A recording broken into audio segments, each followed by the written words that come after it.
How's it going, everyone? Anthony Casey from the Irish Freedom Party, South Kildare candidate. I'm here with Orla Donohoe. Hi guys. Donohoe. Sorry, apologies. I should get that right at this stage. And we're in Carlow Town. I'll just do a spin around here where we are. We're near the courts. We're walking towards Dublin Street. And just discussing how Orla's getting on with her canvassing so far. It looks like it's going very positive. It is. It's going great, I have to say now. It's been brilliant in Carlow Town because a lot of people remember me from the locals. So I'm getting a lot of support that way, which is brilliant. Yeah. And look, overall, people are just fed up.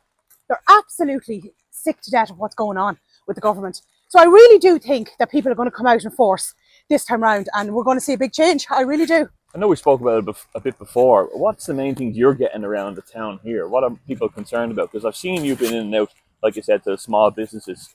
So what are people saying at the door? Well, the biggest thing I'm getting at the door is in relation to healthcare. It is absolutely massive. Like, in relation, when I say healthcare, I mean the likes of, we'll say, special needs services, waiting lists, doctor's appointments, operations, what else? OT, physio, you name it. Everything. It's absolutely shocking. Then you're getting into your medical cards, which I spoke about quite passionately last night in the column show because I was very annoyed over a few things I've come across. So that's the biggest thing. Like, you're getting an awful lot of other stuff in relation to, we'd say, the cost of living crisis. Yeah. We'll say the elderly as well. They're getting an awful hard time at the moment.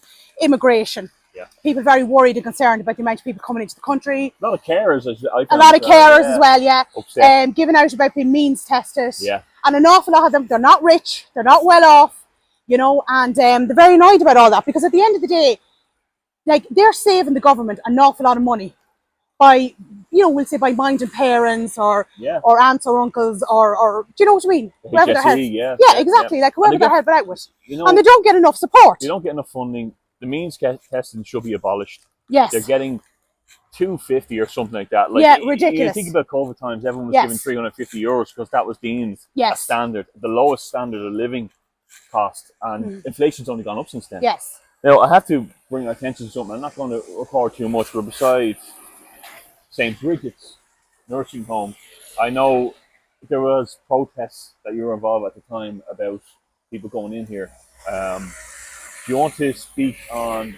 Well, look, the truth is we're about to embark down Dublin Street, and we have a lot of ipas centres down here, and refugee places as well.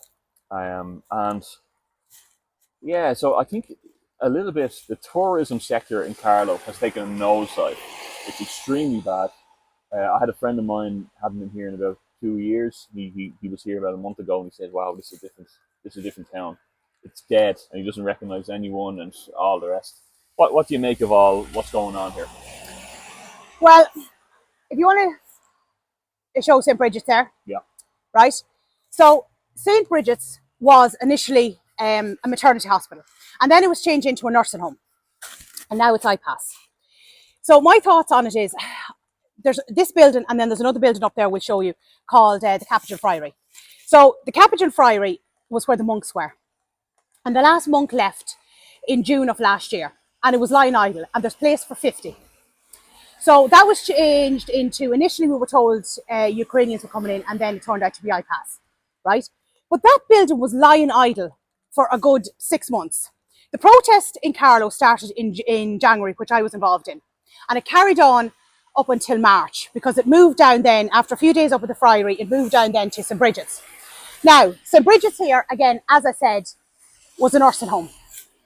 It's got place for over 180 people, okay? So my line of thinking with something like this is, first of all, the Capuchin Friary.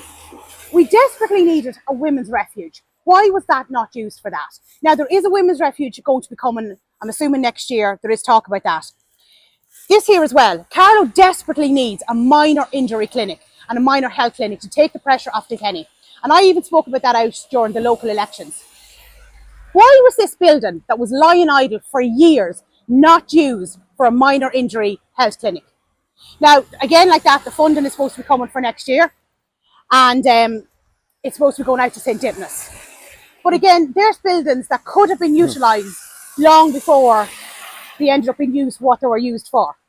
Yeah, I think a big point of this as well is that certainly Ireland has always taken in refugees and people who are in war-torn countries. Yes. But there seems to be a number of people capitalising on this and have been fined because of the horrendous conditions these people have been put in. Yes. But they're making money and they don't care. So that they're hell-bound on rolling over and turning over as much money as they can. And they see these people, it's human trafficking is the way of thinking about it. Yes. They see these people as commodities and assets, and like we're at a place here now called the Clink. There's a man called Germain who owns this. He also owns Germain. He also owns a few of these buildings now, and I believe he's made 37 million in the last 6 months off the back of cramping people into rooms. This man is also in syndicate with Sean O'Brien, the rugby player, the Tullow Tank as they call him, and the Kellys, who work with Global Rail. Or I think they own Global Rail, one or the other. They're definitely high up in it. And allegedly, I'm not sure about the owner Dinnery. I'm not 100% sure about that The one. Red Setter. The Red Setter, is it? Yeah. So all these places here, we're bringing back. The further down we go, the more and more we're going to get to within a matter of steps to each other. But the point is as well about some of these places, like let's say the Red Setter, for example, they were taking in Ukrainians, right? But why? What I can't understand or have the issue with is why these places could not take in our own homeless. We have nearly 15,000 homeless. Like, why aren't we not looking after our own? And that, to me, I would find a big issue, you know? Yeah. Like, you say there at the Clink there now, like, that is a fabulous hotel, but there's no tourism now. Like, the tourism has been taken away. The Red Setter up there as well, there's no tourists going in there as well, as far as we know, unless anything has changed. Like, that's taken an awful lot of tourism off Dublin Street. Yeah. I've spoken to a few of the businesses, and they have said to me that they're really noticing the difference now. That just the foot flow is just not there compared to what it used to be. And that's impacted. They still have to pay the same rent, the same rates, the same ESB, pay the same staff, you know? And that's why I wanted to give out a particular shout out to this particular place here. So this is an Italian restaurant, pizzeria, Chippers. And the family that run that were actually very, very good to us at the time of the protest. If anybody went in to get any food, they used to always throw in, you know, an extra pizza or an extra thing of chips or something to us. So, in all fairness to them, the Golden Grill, they were very good to us. So they deserve a shout out. Well, that's good. And you know that I will say, when I was a teenager, I was in there a lot, and lovely pizzas and everything. Yeah, and they're very nice. They run it. Yeah, I think they're an Italian family, and they're very, very nice. But they were very accommodating to us because. Like, I wasn't too bad. I used to do the morning shifts, but we'll say for the guys that used to come out and do the night shifts, like, it was freezing cold. This was January, February, March. It was freezing cold at night, and it was lovely to be able to get warm food. So they were very good to us. I noticed as well a missing building here. Yes, this is Jermaine's handiwork as well, I believe. I think he knocked that building without even asking. I don't know if it was listed or not, but I know he was in a lot of trouble about it. We heard that, yeah. But I don't know what came of it now. A gaping hole there. And really, what's impacting here, what you're saying as well, these places for locals, these places for, like, people aren't visiting Carlow now because of, you know, well, like, these businesses are closing down, and the little small businesses are really feeling the pinch of all this, you know? And it's really impacting because tourism is such a huge industry. Yeah. And, like, if you can't stay in a B&B or you can't stay in a hotel on a particular street, then you're not, like, there is no tourism. It's as simple as that, you know? And you know what I think is peculiar about this, and particularly in Carlow Town? Carlow had the option of taking in TK Maxx and doing a few bits and pieces, and they turned it down. They badly need these things. Carlow Town, because they won't lower the rents, and they won't police that. But what they will do is they'll spend taxpayer money on something like this.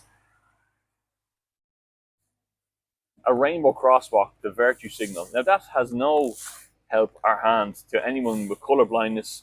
Why that has to be in our schools and across our roads? I think that it's €14,000 taxpayers' money to put that in place. But again, there we go, wasteful government spending. Like, this needs to be seriously addressed. As I said, when you're going to the door, like, the same as you, Anthony, same as the rest of the guys, like, you're meeting people, you know, on endless waiting lists because there actually isn't staff to do enough of assessments and all this. but yet they're wasting money on ridiculous nonsense. Yeah. Do you know what I mean? And the town park was also done up recently. I think it was 1.2 million it was done up with. And that had the same thing. The 6-colour rainbow right across the middle of it. You know, like, what company will be allowed to do that? You know, or what organisation will be allowed to brand? It's flying high above Kildare County Council at the moment. And I came from that court service down there. And all the higher-ups in the civil service and the court service have that year-round underneath their signatures. You know, if that's not indoctrination, I don't know what is. And you know, the problem with it is, I believe, and also, there's a school out the road from here, Educate Together, and Simon Lewis is the principal of it.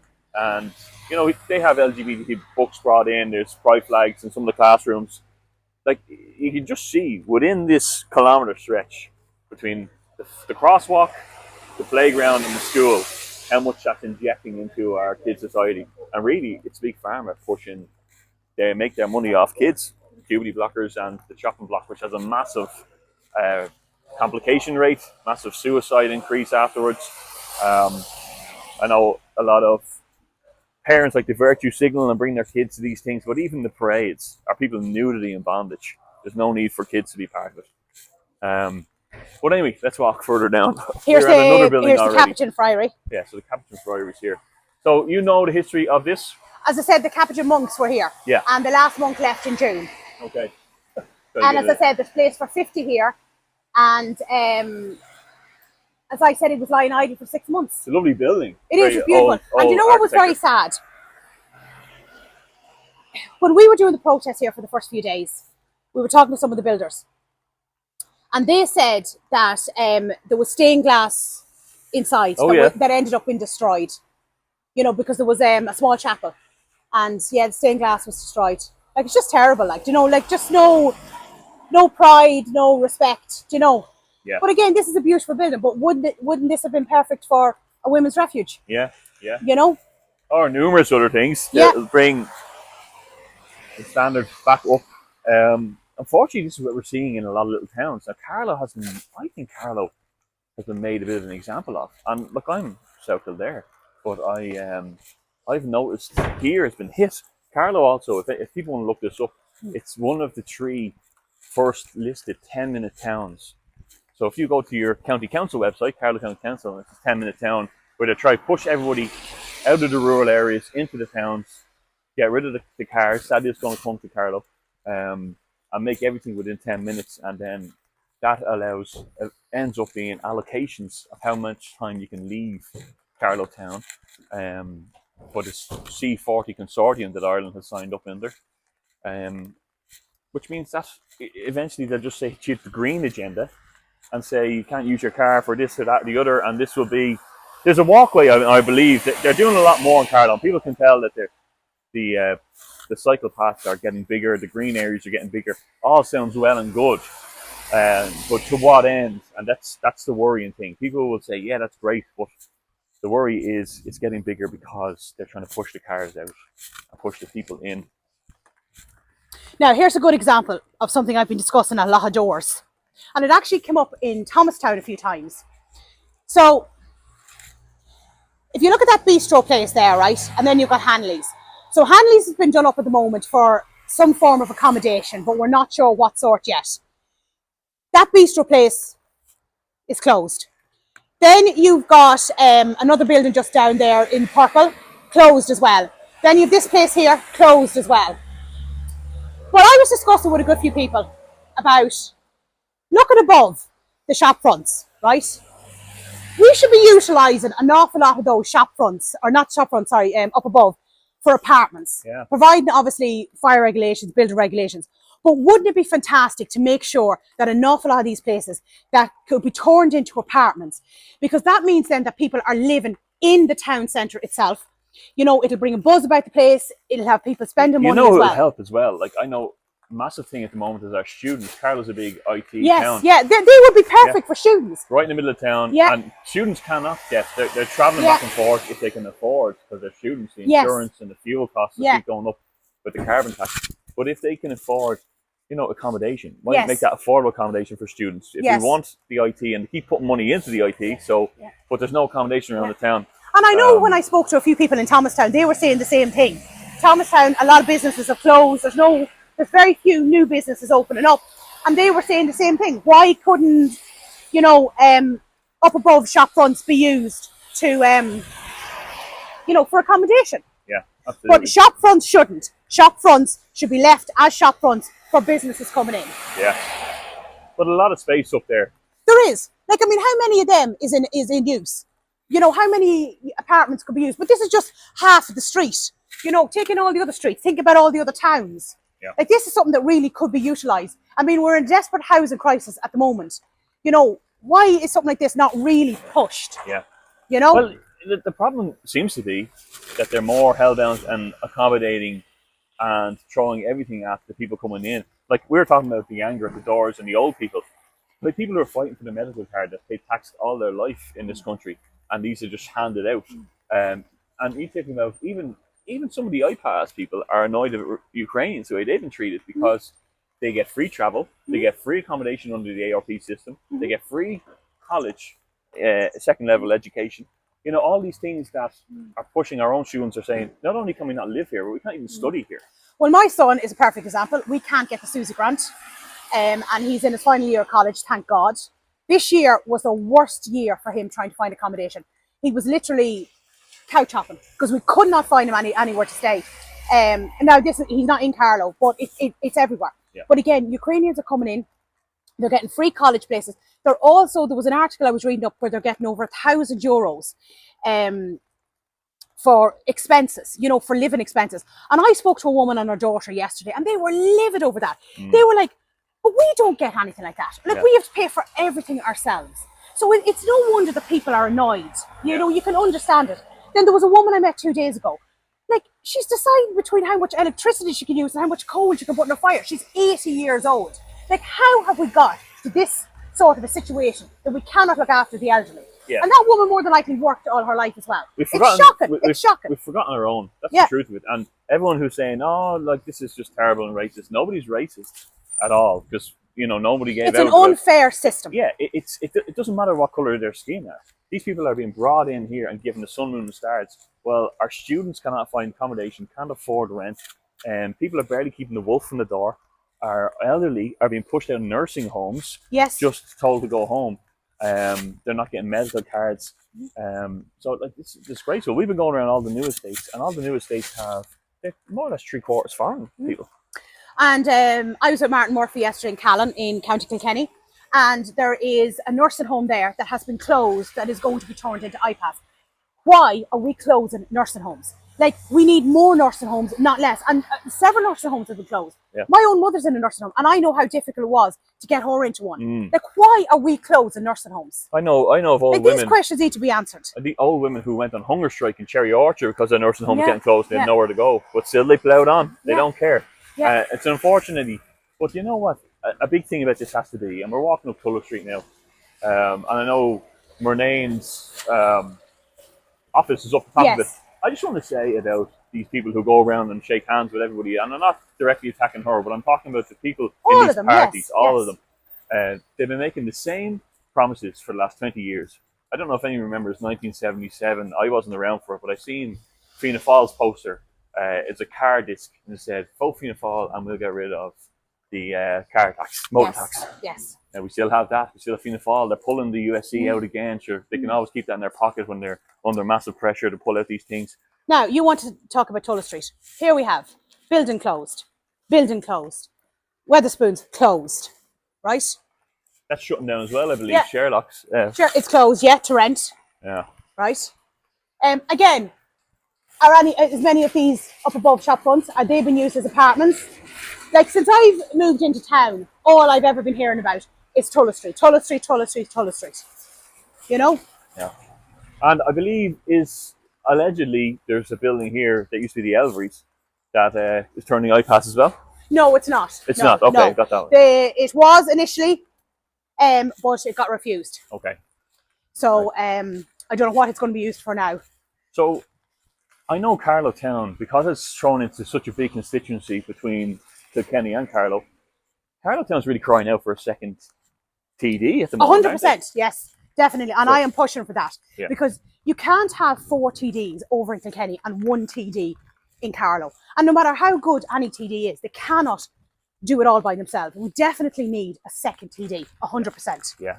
And also, it's not to say that you won't be in Kilkenny doing everything there, because the Kilkenny Oh, people, 100%. It goes for both. yeah, Kilkenny people have been massively affected by this too. Yes. And I've done videos in Kilkenny myself about this kind of thing.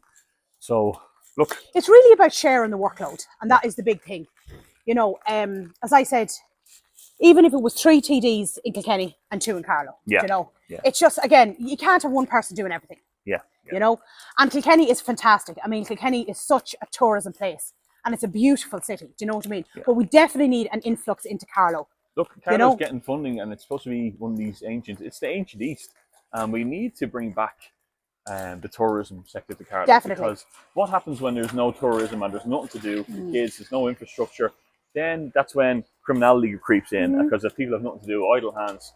So we need to really have a strong think of who we actually represent. And are we representing the Irish people? Are we pushing them out the door? Are we destroying our towns? Are we killing our culture?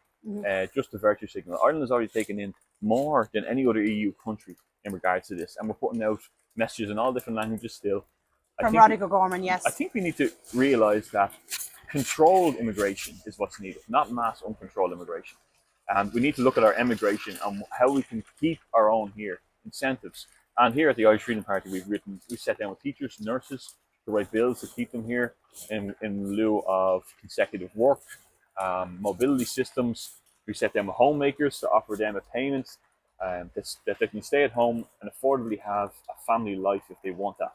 So yes, men or fathers or mothers. Fathers and mothers, either or. Mm-hmm. I think we need to realise that the people who are in government, in power, are not looking after the Irish people.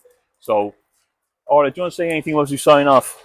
I think we should just head down to the Carlow Shopping Centre. Okay. So we're outside Carlow Shopping Centre, which was known as the old Super Quinn. So we'll just take a walk inside.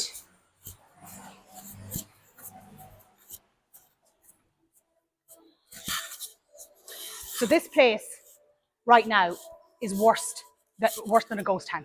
There's absolutely, I think apart from 2 businesses or 3 businesses, that's it. This used to be where Penny's was while the new place has been renovated. And a few years ago, this place was full. Full of businesses, full of, we'll say, side traders and all that sort of stuff. And there's literally nothing now. This is where they proposed to put TK Maxx in, and the council... Supposedly, yes. There was no negotiation with rent. Yeah. Which is a disgrace. The rent seemingly... Look at this place. Yes. I didn't actually realise how bad this has gotten. But look at all this. Look at all this here. Everything is closed. You have Alive and Well there. They actually opened up the door. If you look, so they have outside access. Yeah. Right? You'd have to. But when Penny's was here, that used to be a restaurant. That's a restaurant that's closed. Yeah. That there in the green, that was a chemist. Yeah. This was like a newsagent. That was... Claire's. Claire, okay. Claire's was there. Phone accessories. That was massive. That used to be Penny's. That was and Penny's. Before that was Super Value, I think. Yeah. This is all dead. Yeah. And seemingly the rent will be reduced. Yeah. Why would you leave this lying idle? Whoever owns this, why would you do that? Because look at the amount of businesses that could be set up in here. And especially on a day like today, Anthony, it's teeming rain outside. Isn't it great to be able to come into a shopping centre where it's dry? Yeah. Yeah. And then you would have had the restaurant there as well. Now, there is those couple of businesses there that are opened. And outside there leads you out to the cinema. But again, these were all clothes shops. If we were to, just as well, I know that, so this is all empty. These look again, they're all closed. You've Peter Marks there, but they're all closed. I do believe that there is... there's a new mosque that has been funded there. And it's been there years, as far as I know. Okay. But as I said, the issue here seems to be to do with the rents, very, very high rents. Yeah. And I was speaking to somebody and they said, even though Pennies and all that has gone, they have not reduced the rents. Yeah. So how does a business keep going with electricity, with staff, with everything else? And if you don't pay your rates, you can't get any government grants. It's interesting, these guys on the windows of these places.